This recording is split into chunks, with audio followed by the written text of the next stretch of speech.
This long overdue video will serve as my official farewell letter to yesterday. It's time for me to finally let go of my past and close the door on it forever. My days of ever wanting to have children are long past me now. Long gone also are the days of the blissful ignorance of my youth. The days of foolishly believing that not all women are like that, and that sooner or later I would eventually find a soulmate. Long gone, too, is the fear of being alone.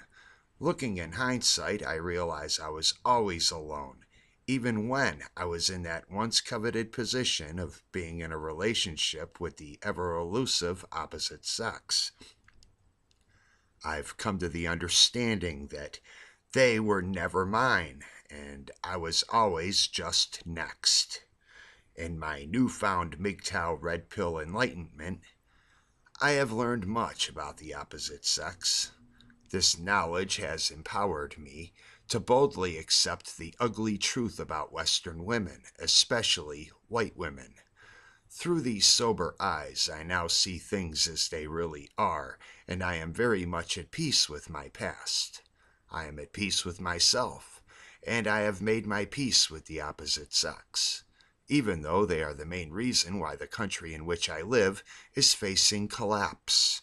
My conscience is clear, for I know the blood of this once great nation will fall primarily on their hypergamous hands, not mine. Make no mistake, I know that by going my own way and choosing never to marry and to avoid having children only plays into the hands of the cultural Marxists and the Zionists, who are trying to destroy Western civilization and genocide the entire white race. But I also know that marrying a hypergamous feminist for the sole purpose of breeding will only result in divorce, where my own children would be turned against me as I get financially raped in divorce court. And our Marxist education systems would only brainwash my children into hating themselves for nothing more than being born white. And in my opinion, no racial or ethnic group should be forced into a breeding competition with hostile immigrants and minorities for the sole purpose of remaining a majority in their own country. Most working class white people can barely afford to have one baby, yet alone many babies. The most practical way to fight our inevitable extinction is to simply protect our borders, deport as many illegals as possible, and stop paying unemployed minorities to breed as recklessly as possible on the predominantly white taxpayers' dollars. But since I have no children of my own to worry about, the future of my country or my race is not my problem, and thanks to Mgtow, it never will be my problem. At the end of the day, all I have to worry about is what happens to my country while I am still alive and nothing more. This may sound selfish, but no one ever criticizes women and minorities for being as selfish as possible, and this sounds like a double standard to me. And the only way our race will ever be saved is through Mgtow. The more we stop protecting, defending, serving, and supporting white women, the quicker feminism will be destroyed, and these women can all start learning to love their own kinfolk again. Then we can actually start having families again like we used to, and we will no longer face extinction.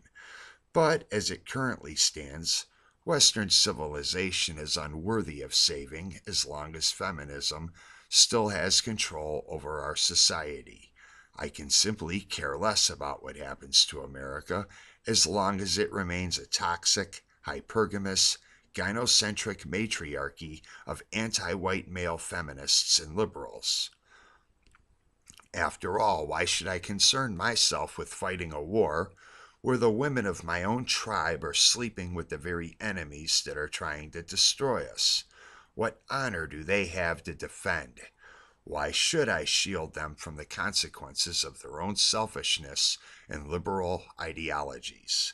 The alt-right would tell me I should have children to save my race, but I cannot have children because men cannot get pregnant. What part of this concept does the alt-right not understand? Men hunt, but women choose. And when they do choose men, they are choosing all the wrong men for all the wrong reasons. And even if they chose me, as they have so many times in the past, I would simply choose not to become another divorce court statistic. I will instead choose to go my own way and avoid repeating the same mistakes I have always made. While I am still optimistic about the future of Western civilization, especially here in North America, I am very doubtful that women will be safe enough to date, at least not in my lifetime. While feminism is officially in the dying process, its legacy will live on, especially in my age group. I could hope that somewhere the right woman is still out there for me, but I have found that a woman relies on men's hopes in order to lure us back onto the plantation. I have also noticed that women take great pleasure in shooting a man's hopes down when they get too high. Desire is the key to unhappiness when dealing with Western women. For me, this is far more than just wanting feminism destroyed and leveling the playing field. This is about seeking justice. This is about seeking revenge and retribution and possibly even reparations. A simple apology will not suffice. These women must suffer the consequences of their actions. They must be made to realize and acknowledge, with every fiber of their beings, that they were wrong and all blame should be assigned to them. They must, with every fiber of their beings, accept responsibility for destroying Western civilization. They must, of their own accord, change the way they think and act about the opposite sex, themselves, and their own races and cultures. All this must be done for many future generations until it becomes so deeply ingrained into their minds, hearts, and souls that it evolves into an evolutionary based character trait and a basic female instinct.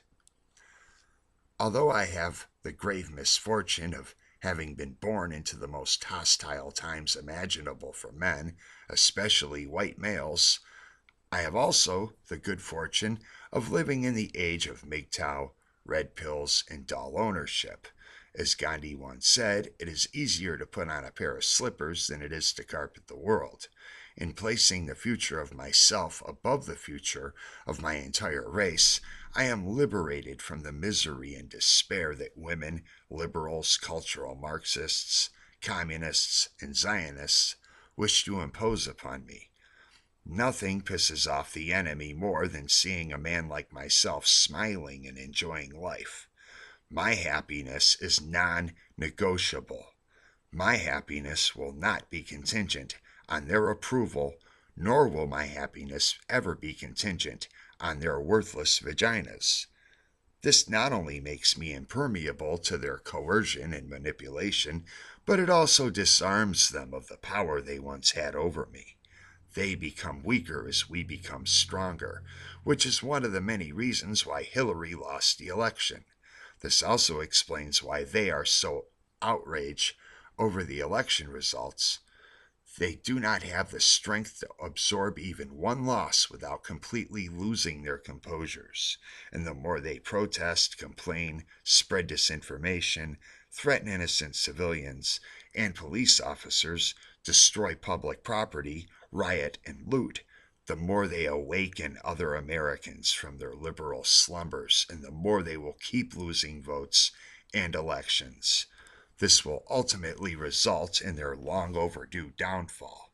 Oh, yes, the tide is truly turning on them all, and I will be here enjoying every minute of it with my lovely young Japanese companion, Piper Long.